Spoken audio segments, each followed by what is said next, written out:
أعوذ بالله من الشيطان الرجيم بسم الله الرحمن الرحيم الحمد لله الذي جعلنا من المتمسكين بولاية علي أمير المؤمنين وأولاده الطاهرين الصلاة والسلام على سيدنا ونبينا أبي القاسم محمد صلی اللہ علیہ وآلہ وسلم۔ ماہ شعبان المعظم کی آمد ہے اور اس میں ہر کوئی چاہے گا کہ ہم اس ماہ کی برکتوں سے فیض یاب ہوں، اور اللہ تعالیٰ نے بھی اس مہینے کو اتنا بابرکت بنایا ہے کہ اس میں خوشیاں ہی خوشیاں رکھی ہیں۔ تو ان خوشیوں میں صحیح معنوں میں ہم اگر اہل بیت علیہم السلام کی خوشنودی لینا چاہتے ہیں تو ہمیں حقیقی معرفت ہونی چاہیے ان افعال کی کہ جو اہل بیت علیہم السلام کو خوش کرتے ہیں اور جو ان کو ناراض کرتے ہیں۔ ماہ رجب میں جو نیاز کے دن گزرے اور جو جشن گزرے، اس میں یہ دیکھا گیا کہ اس طرح سے بعض ایسے کام دین کے نام پہ انجام دیے جاتے رہے کہ جن کا دین سے کوئی تعلق نہیں ہے اور جو براہ راست انسان کو خدا کے عذاب کا موجب بنانے والے تھے۔ لیکن جب اس طرح کی موضوعات کے اوپر بات کی جائے تو ہر کوئی اپنے آپ میں اپنے کو ہی ایک عالم سمجھتا ہے، اور قرآن جو کہتا ہے فَاسْأَلُوا أَهْلَ الذِّكْرِ إِن كُنتُمْ لَا تَعْلَمُونَ کہ اہل ذکر کی طرف رجوع کرو، تو ہر بندہ کہتا ہے میں خود اہل ذکر ہوں، میں خود سب کچھ جانتا ہوں۔ بہرحال خداوند متعال ہم سب کی ہدایت فرمائے۔ اور ایک چیز جو خاص طور پہ جس کے لیے میں یہ ویڈیو بنا رہی ہوں، جو پیغام میں دینا چاہتی ہوں اس ویڈیو کے ذریعے سے، وہ یہ ہے کہ ہم نے یہ دیکھنا ہے کہ ہم نے خوشیوں کو کیسے منانا ہے۔ ہم کہیں ایسے کام تو نہیں کر رہے جو معصومین کو ناراض کر رہے ہیں اور ہم دین کا حصہ سمجھ کے انجام دے رہے ہوں۔ تو اس کے لیے جو چیز بہت عام ہو رہی ہے وہ یہ ہے کہ جشنوں میں جو بھی معصوم کا جشن ہوتا ہے، ان کی ولادت کا دن منایا جاتا ہے، تو اس میں موسیقی کو داخل کیا جا رہا ہے۔ موسیقی کو جو ہے وہ بہت زیادہ عام کیا جا رہا ہے۔ باقاعدہ ایسے گروپ بن چکے ہیں کہ جو اپنے انسٹرومنٹ لے کے، اپنے آلات موسیقی لے کے تو وہ پہنچ جاتے ہیں اور ایک عجیب ہی قسم کا وہاں پہ ماحول بن جاتا ہے۔ تو میں یہاں پہ فقہاء اور مجتہدین کے فتاویٰ کی روشنی میں واضح کرنا چاہوں گی کہ یہ خوشی منانے کی لیمٹس کیا ہیں۔ دیکھیے، موسیقی جو ہے یہ ایک حرام چیز ہے، اور ایک ہے آلات موسیقی۔ آلات موسیقی جو ہیں ان کا استعمال کرنا، ان آلات موسیقی کو بجاتے ہوئے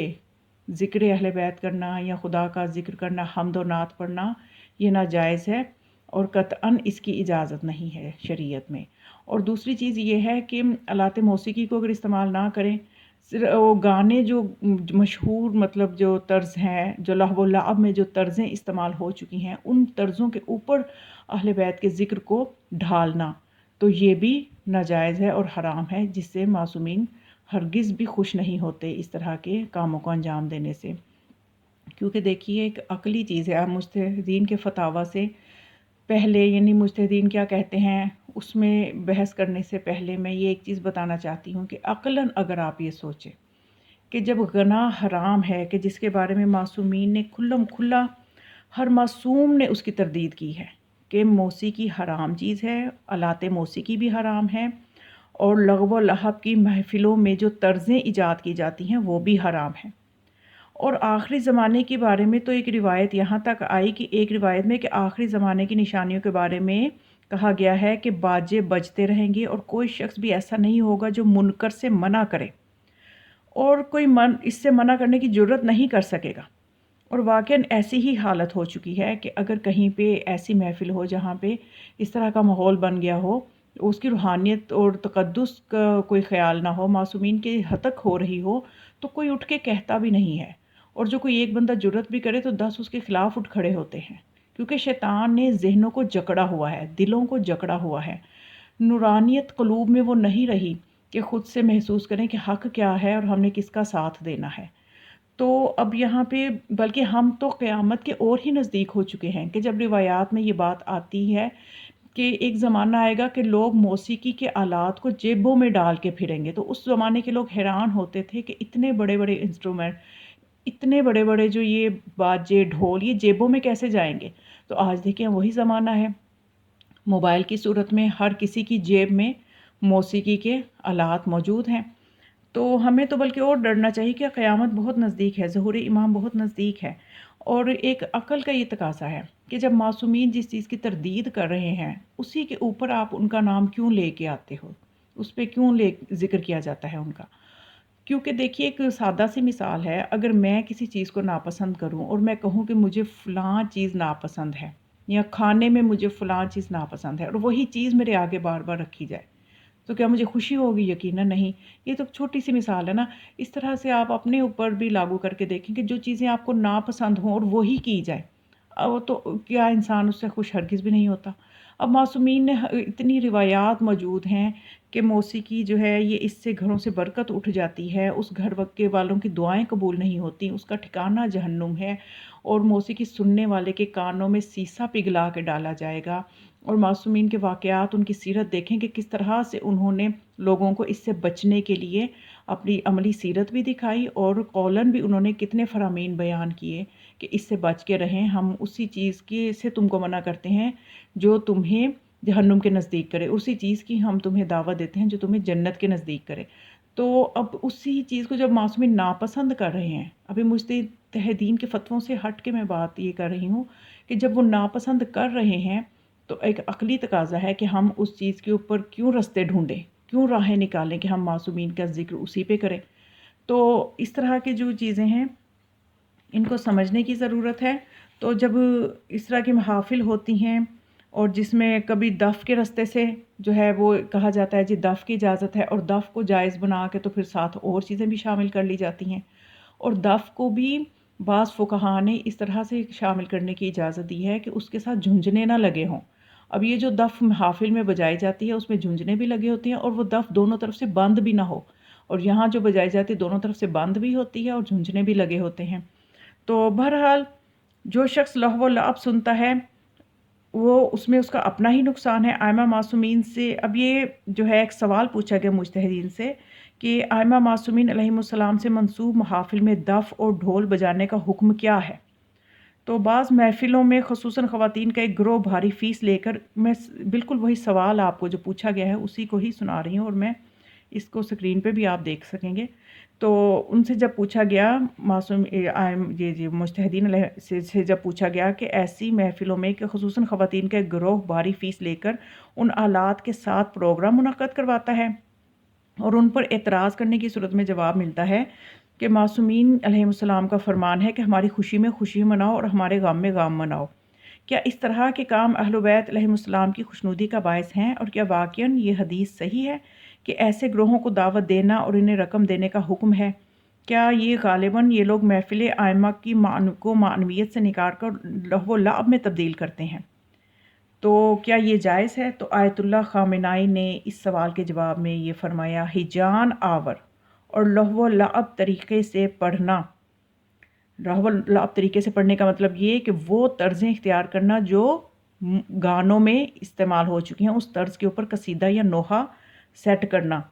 تو کیا آیت اللہ خامنائی فرماتے ہیں کہ ہیجان آور اور لہو و لعب طریقے سے پڑھنا اور بجانا اور جو محافل عیش و عشرت سے مناسبت رکھتی ہوں حرام ہے، غیر شرعی طریقے سے خوشی منانا جائز نہیں ہے۔ یعنی یہ معصومین کو خوش کرنے کا طریقہ درست نہیں ہے۔ معصومین کی خوشیوں میں خوشی منانے کا یہ مطلب نہیں ہے کہ آپ ان کو اذیت دیں۔ اب معصومین کے گھروں میں بھی خوشیاں آتی تھیں، معصومین کے جب زمانے تھے تب بھی 13 رجب آتی تھی، تب بھی تو یعنی مولا علیہ السلام کے بعد 11 امام ہیں، ان کے دور امامت میں کیا 13 رجب نہیں آتی تھی؟ آتی تھی، 13 رجب بھی آتی تھی، 15 شعبان بھی آتی تھی، تو اور ربیع الاول کی جو ہے 9 ربیع الاول بھی آتی تھی۔ تو وہ کس طرح سے ان دنوں کو مناتے تھے؟ کہیں ملتا ہے تاریخ میں کہ وہ اس طرح کے کام کریں جو آج کل ہو رہے ہیں؟ اور ہمیں بھی اسی سادگی سے خوشی منانی ہے جس سے وہ واقعاً وہ خوش ہوں۔ تو پھر یہی سوال جو ہے جب پوچھا گیا، آیت اللہ بہجت سے سوال میں پہلے دہرا چکی کہ ائمہ معصومین علیہ السلام کی ولادت کی محفلوں میں دف اور ڈھول بجانے کا حکم کیا ہے؟ تو اسی سوال کے جواب میں آیت اللہ بہجت نے کہا، ایسی محافل کا انعقاد اور انہیں رقم دینا حرام ہے۔ اور آیت اللہ تبریزی نے کیا فرمایا اسی سوال کے جواب میں، محافل معصومین میں آلات لہو کا استعمال جائز نہیں ہے، اس طرح کے پروگرام جہاں منعقد ہوتے ہیں ایسی محافل میں جانا بھی جائز نہیں ہے، مذکورہ کام کے لیے رقم لینا بھی جائز نہیں ہے۔ محافل معصومین علیہ السلام اس طرح کی ہونی چاہیے کہ لوگوں کو معصومین علیہ السلام کے فضائل اور ان کی نصیحتوں سے آگاہ کیا جائے۔